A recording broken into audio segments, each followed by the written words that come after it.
ketika roh itu sudah pergi dari tubuh, dari fisik, fisik itu akan menjadi benda mati. Apakah bisa kemudian roh itu masuk ke dalam benda mati yang lain?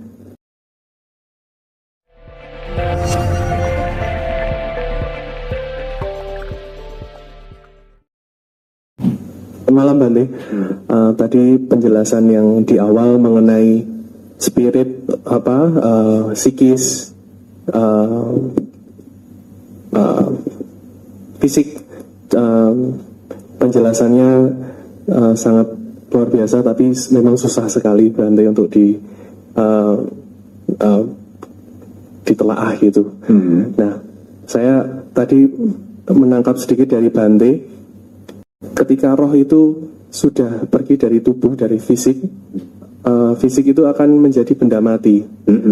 Apakah bisa kemudian roh itu masuk ke dalam benda mati yang lain? Maksud saya, misal, saya tuh langsung kepikir kita ini di tanah Jawa. Mungkin salah satu dari arca ini yang sering orang-orang sekitar, orang-orang berkebudayaan Jawa menganggap ini diberi sesajen seperti itu. Apakah itu bagaimana menurut ajaran Buddha itu Bante? Terus seperti misal ada benda yang dibuat, misal keris gitu, katanya dengan proses spiritual segala macam, itu bagaimana sih menurut ajarannya Buddha? Terima kasih Bante. Sebetulnya roh yang kekal dan suci itu tidak bisa diterima oleh Dhamma. Saya akan mengulang ya. Roh yang kekal dan suci itu tidak bisa diterima oleh Dhamma. Karena tadi sudah dijelaskan, ya, roh bisa berubah, bisa berbuat jahat. Bagaimana dikatakan suci? Bagaimana dikatakan kekal? Kalau fisik ini hancur karena sakit, karena kecelakaan, meninggal dunia, kesadarannya itu berlanjut. Apakah fisik yang mati itu lenyap toh? Tidak. Ya dibakar, ya dikubur, ya berubah menjadi unsur-unsur. Tidak lalu lenyap, hilang, nihil, tidak. Lah yang psikis, kami tidak menggunakan kalimat spirit atau soul, roh ya. Yang psikis, yang mental itu, yang fisik ini berubah, apa dikubur, apa dimasukkan laut, apa dibakar, ini berubah menjadi unsur-unsur. Lalu yang mental, yang psikis itu juga berubah, melanjutkan prosesnya sesuai dengan warnanya. Warnanya apa Bante? Ya karma yang dilakukan itu warnanya. Perbuatan, karma yang baik ataupun karma yang buruk, membentuk kehidupan baru. Bisa menjadi manusia lagi, menghidupi janin, bisa sebagai makhluk yang fisiknya kita tidak bisa lihat. Loh, ada fisik tidak bisa dilihat berarti ada. Anda bisa lihat angin, angin itu fisik. Angin itu bukan mental, angin ini fisik, ini tidak bisa kita lihat. Ada makhluk yang fisiknya tidak bisa kita lihat.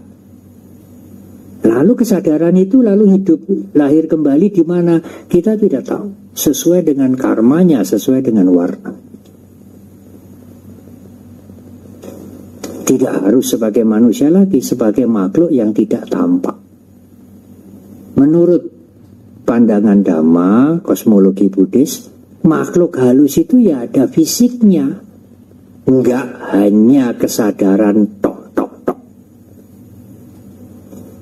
Karena kita tidak menggunakan term roh yang kekal ya. Itu ada fisiknya, dan fisiknya berubah, kesadarannya juga berubah.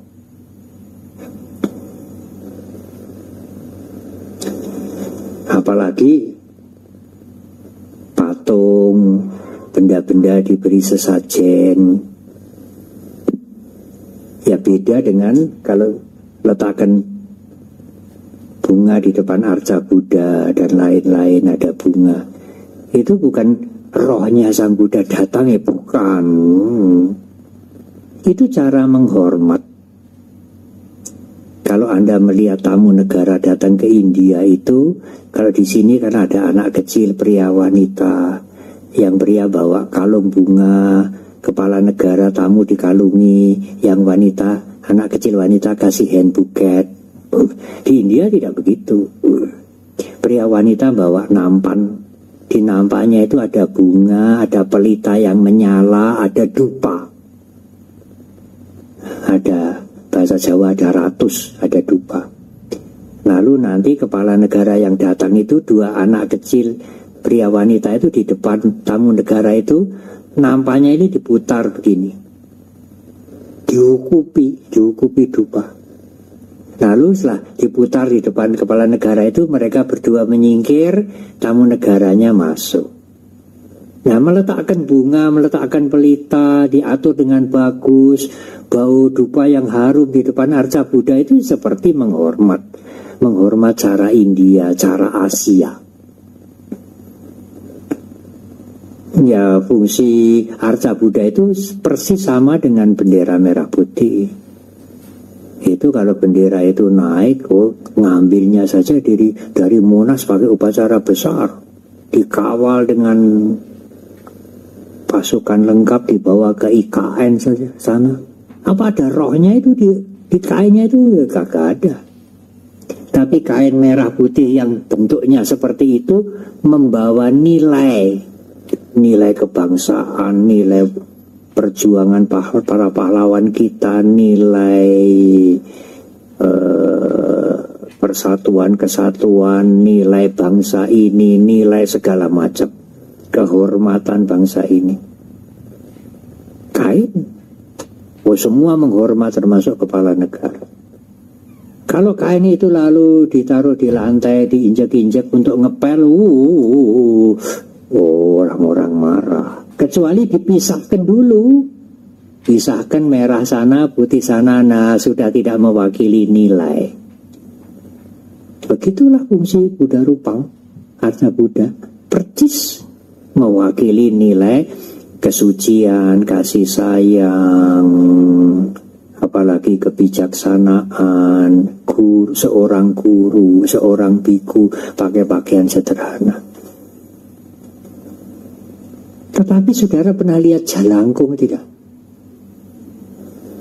Jalangkung itu keranjang, diberi irus, diberi mata, diberi pakaian, dipegang dua orang, jalan itu bisa mengejar orang. Bisa ditanya, kamu siapa? Dikasih kertas sama pulpen. Ayahmu, namanya siapa? Tahu. Dites coba, meninggal kapan? Bisa meninggal. Ada apa? Selain jalangkung ada apa itu? Nini towok. Itu irus bisa jalan. Anda pernah lihat jalan kepang? Saya pernah lihat. Yang generasi muda mungkin tidak pernah melihat lagi. Itu beling, pecahan botol, pecahan semprong, pecahan lampu neon ini makan kremek kremus. Saya lihat mata sendiri, ditelan, nggak dimuntahkan. Kemana itu belingnya? Itu harus tanya dokter Salim. Kemana itu belingnya itu masuk ke sini? Zaman dulu bolam lampu itu tidak plastik, bolam lampu itu kaca. Bisa dibuang dalamnya, dikasih air, lalu untuk foto diberi apa itu namanya apa, sirih londo. Itu dimakan, kremuk perak begini dimakan. Semprong ini, neon ini yang panjang. Bagaimana itu? Bagaimana sains menjelaskan? Ya beling-belingnya, kita kena beling sedikit saja, sengkering berdarah, ini dimakan. Menurut pandangan Buddhis itu makhluk, bukan roh dan bukan kesadaran toh. Itu makhluk yang jasmaninya beda dengan kita. Kalau Anda melihat 31 alam, itulah alam-alam kehidupan yang dikenal dalam dunia Buddhis. Surga pun ada banyak, 6 tambah tambah 16, 22. Tambah Arupaloka 26. Surga ada 26. Kari milih, tidak hanya satu. Banyak 26 macam. Tidak hanya satu dua. Alam manusianya ada satu macam. Lalu ada alam binatang, ada alam yang tidak tampak tapi menderita. Alam peta, alam raksasa asura. Ada alam neraka juga, tapi semua tidak kekal. Yang dilahirkan di alam neraka, yang dilahirkan menjadi makhluk halus gentayangan, yang dilahirkan di alam-alam surga, semua tidak kekal. Apa toh yang kekal di alam semesta ini? Tidak ada. Mengalami perubahan. Jadi kalau arca-arca itu diberi sesaji dengan harapan, itu ada kekuatannya, ada makhluknya yang ada di situ, bisa benar ya Bante? Iya bisa benar, tergantung dari yang tujuan orang yang memberikan sesaji itu apa. Beda banget dengan umat Buddha meletakkan lilin rupa bunga di depan arca Buddha. Kalau yang mengerti Dhamma ya, dan diajarkan dengan baik, tidak akan berpikir, oh rohnya Sang Buddha datang ke sini, semoga memberikan berkah pada saya, semoga sakit saya bisa disembuhkan, semoga jodoh saya lekas ketemu. Wah, ini bisa terbalik, nanti Sang Buddha saja istrinya ditinggalkan. Tidak sampai begitu. Ini cara kami menghormat. Tidak ada Buddha Rupang, tidak ada arca Buddha, pakai gambar juga boleh. Bahkan setelah Sang Buddha meninggal tidak ada perwujudan Sang Buddha. Gambar tidak ada, lukisan tidak ada, patung tidak ada, untuk mengenang Sang Buddha sebagai kehadiran beliau. Kenangan itu stupa. Kadang-kadang di dalamnya ada relik sisa jasmani beliau yang disimpan. Atau tapak kaki. Ya kita yang membuat, bukan tapak kaki Sang Buddha. Di tengahnya ada Dharma Cakra. Di sini ada Dharma Cakra ya, roda Dhamma. Atau pohon bodhi, tidak ada patung, tidak ada arca. Atau Dharma Cakra ya, roda, pohon bodhi, stupa, tapak kaki. Atau kursi yang kosong. Kalau tidak ada Buddha Rupang ini, tidak ada arca Buddha, taruh kursi yang kosong di sini. Itu dianggap simbolnya kehadiran Sang Buddha. Apa rohnya duduk di situ Bante? Tidak, hanya simbol saja. Halus badan halusnya apa ada di situ? Tidak, itu hanya simbol saja. Empty throne. Jadi di relief itu pohon bodhi besar, lalu di depannya ada selembar batu seperti tempat duduk, tapi tidak ada arcanya. Zaman dulu begitu. Itu untuk mengingat Sang Buddha. Kemudian Raja Alexander dari Yunani masuk India sebentar, membawa kebudayaan Helenis, bercampur dengan kebudayaan India menjadi kebudayaan Gandhara. Lalu para pemahat itu ngento-ento, kira-kira Sang Buddha ini seperti apa ya? Baunya terbuka sebelah kanan karena beliau biku, tidak sebelah kiri. Tidak memakai gelang, tidak pakai kalung. Lalu kepalanya agak naik sedikit. Itu ada di Tripitaka, ada catatan. 400 tahun Sang Buddha sudah meninggal, tidak ada handphone, tidak ada foto, tidak ada rekaman. Orang juga tidak enak melukis, karena kalau dilukiskan dibuat patung nanti itu lebih penting dari ajaran. Tetapi waktu Alexander masuk, para pemahat itu, sculpture itu ingin, rasa seninya itu ingin dituangkan. Wajahnya kira-kira seperti apa? Lambelah wajah Dewa Apollo, dewa ilmu pengetahuan. Jadi prototipe itu apa ya? Jadi patron wajah Sang Buddha kayak Dewa Apollo. Jadi bukan wajah Sang Buddha yang sesungguhnya. Agama Buddha masuk ke Thailand karena kerajaan, wajah Sang Buddha seperti raja.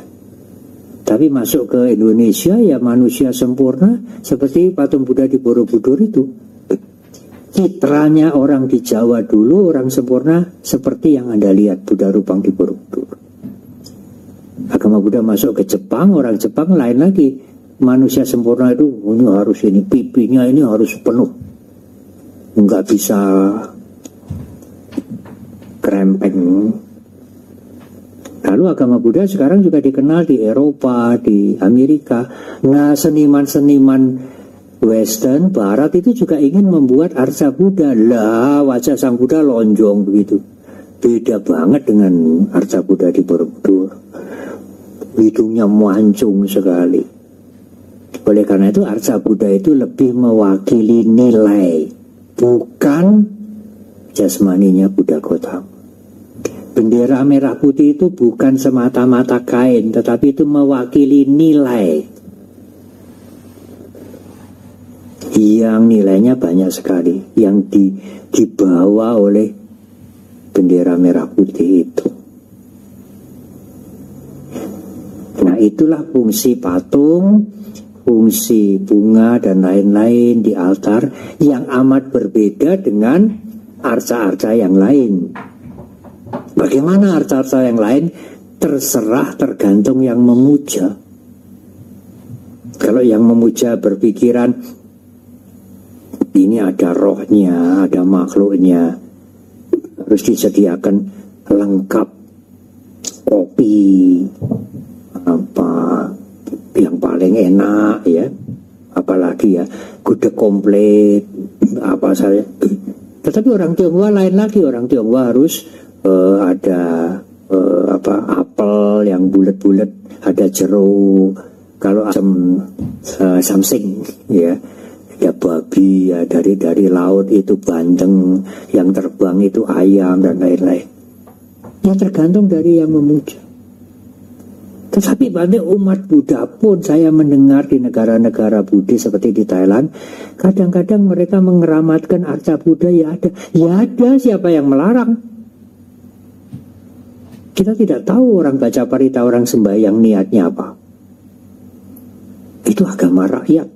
Hanya itu tidak sesuai dengan Dhamma. Kesabaran, keteguhan hati, bisa bijak, itu tidak bisa diminta. Anda bisa sabar, bisa teguh hati, bisa tidak panik menghadapi masalah-masalah. Itu harus belajar, berlatih. Nggak bisa, Buddha, kulo diparingi sabar, itu lalu jadi sabar sekali. Gampang banget. Khotbah-khotbah, ceramah-ceramah tidak perlu lagi, latihan meditasi tidak perlu.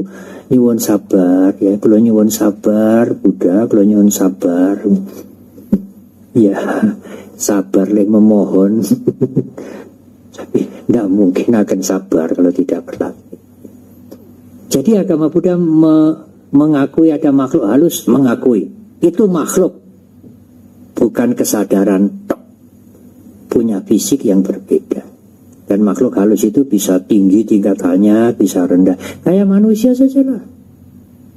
Ya, ada yang tinggal di jalanan, di bawah-bawah jembatan, ada yang pegawai negeri, ada yang mahasiswa, ada yang pejabat tinggi, ya seperti itulah. Seperti itulah makhluk-makhluk halus. Kita tidak perlu memohon termasuk kepada makhluk halus yang tinggi-tinggi. Karena apa yang kita rasakan, apa yang kita dapatkan ini akibat dari perbuatan kita sendiri. Kepada makhluk-makhluk semuanya itu, semoga semua makhluk berbahagia. Semoga semua berbahagia. Itu paling baik. Itu doa yang paling baik, doa yang universal itu. Anda bisa mencontoh tanpa mengganggu iman Anda yang bukan Buddhis. Tidak nyebut-nyebut sang Buddha kok. Hanya semoga semua makhluk berbahagia. Semoga semua makhluk bebas dari penderitaan. Semoga semua makhluk berbahagia. Oh Buddha, berkailah mereka. Semoga semua makhluk berbahagia. Orang usah. Tidak usah pakai embel-embel begitu. Semoga semua makhluk berbahagia. Sudah cukup. Siapa saja bisa menggunakan doa yang singkat ini. Terima kasih Bante atas jawabannya, sangat luar biasa. Selanjutnya untuk pertanyaan terakhir, bagi yang ingin bertanya kami persilahkan. Saya izin bertanya Bante.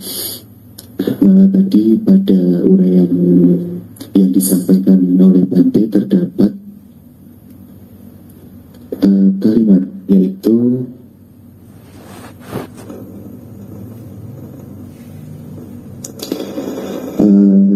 jika kita sadar itu kita tidak akan melakukan hal-hal yang impulsif, atau ceritanya hal-hal yang di luar kesadaran kita, begitu ya Bante.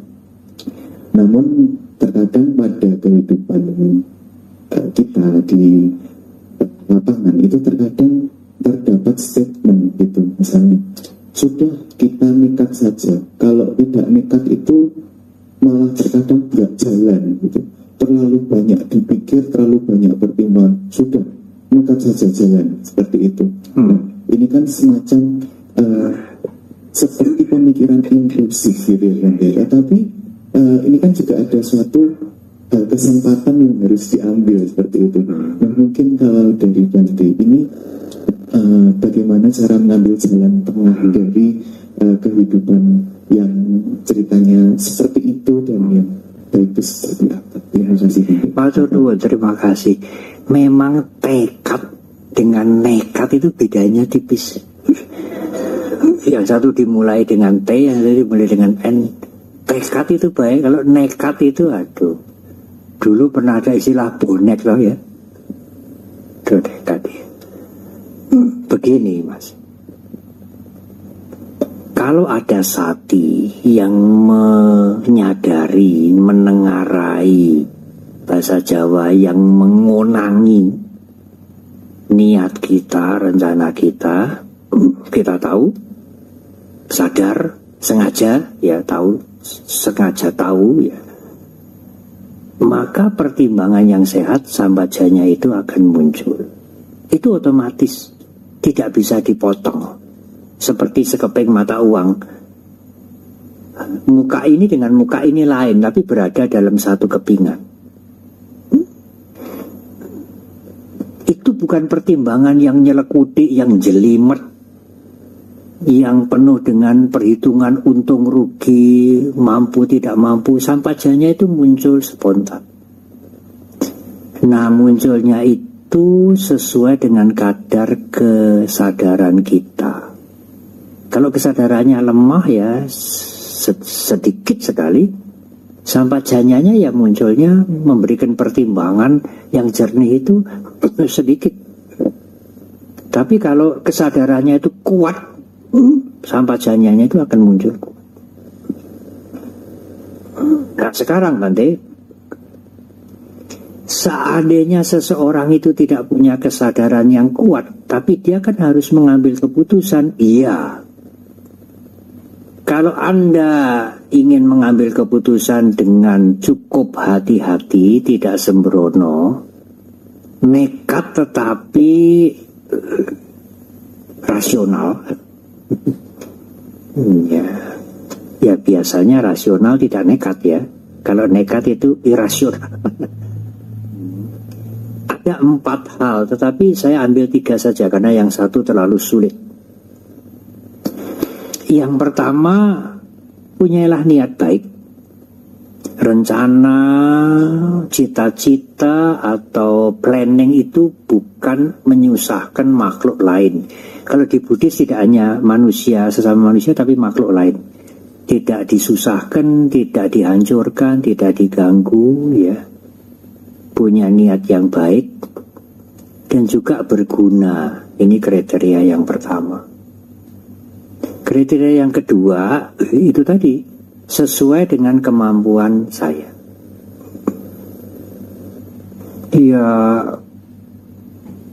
kalau mau join-joinan bikin pesawat udara ya nanti dulu lah ya. Meskipun Anda bukan insinyur ya modal Anda ya harus cukup dulu itu. Kerjasama dengan payung gitu. Itu modalnya harus seimbang ya, sesuai dengan kemampuan kita. Yang dalam bahasa Pali disebut sapaya sampajanya. Yang pertama sataka sampajanya, baik, berguna. Yang kedua sesuai dengan kemampuan kita. Yang ketiga gocara sampajanya, konsisten. Kalau Anda sudah memperhitungkan gaji Anda sekian untuk membiayai hidup Anda dengan satu anak sekian, masih ada sekian, saya bisa kredit rumah yang sebulan ngangsurnya 5 juta selama 15 tahun misalnya.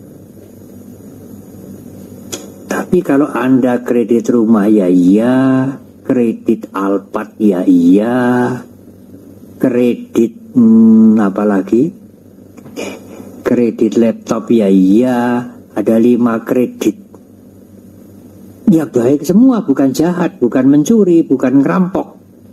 Tapi Anda tidak mungkin mampu untuk mengangsur itu dengan gaji Anda sekian, gaji istri Anda sekian. Itu tidak sampajanya, tidak gocara juga. Awalnya kan konsisten kredit rumah ini urgent, ini paling penting, ya lama-lama merembet. Kredit TV, kredit laptop, kredit Alphard, kredit ini, kredit itu. Lah, semua nggak kebayar. Nanti rumahnya pun juga akan disita. Gocara sampajanya, konsisten. Ya. Tidak kepencut ya, tidak tergiur dengan kredit-kredit yang lain. Atau timbul rekayasa. Ya. Aku ini bekerja sudah 30 tahun nih, jujur, dipercaya atasan, udah pernah korupsi sedikit pun. Ini ada kesempatan untuk mengambil markup. Apa ndak boleh toh? Oh liane ya begitu, ya. Dan saya belum pernah apa? Belum pernah korupsi. Kalau 1-2 kali kan boleh. Nah,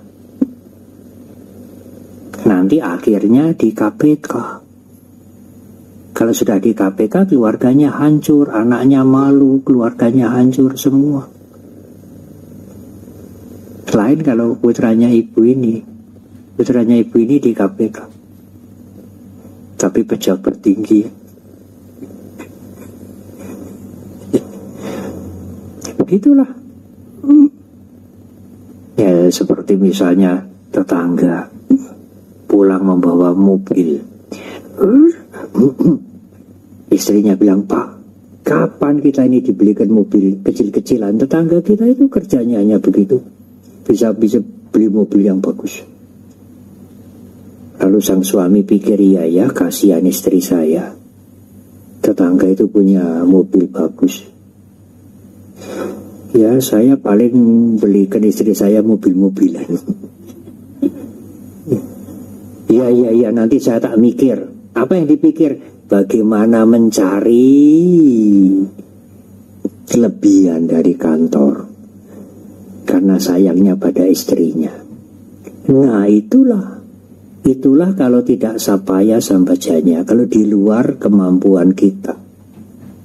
Pokoknya saya bisa, saya sayang sama dia, saya cinta sama dia. Saya tidak ingin dia malu kepada tetangganya. Saya nekat. Nah hati-hati.